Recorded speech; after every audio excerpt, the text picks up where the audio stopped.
Today we have the 2022 Tesla Model Y. This vehicle has done just over 21,000 miles.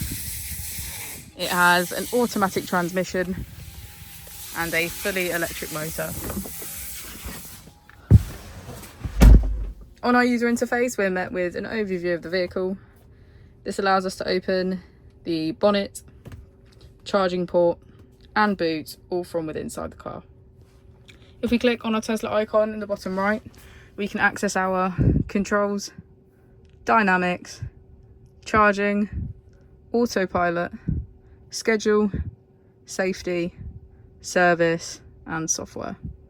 Within safety, we have advanced features such as a pin to drive and a glove box pin.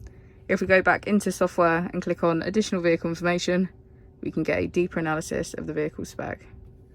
The Model Y comes with a 360 degrees camera, and with that you can access your dash cam. If we press here, we can access our climate control with heated seats, a heated windscreen and a heated steering wheel. As we go into the back of the vehicle, we can get a good view of our panoramic roof.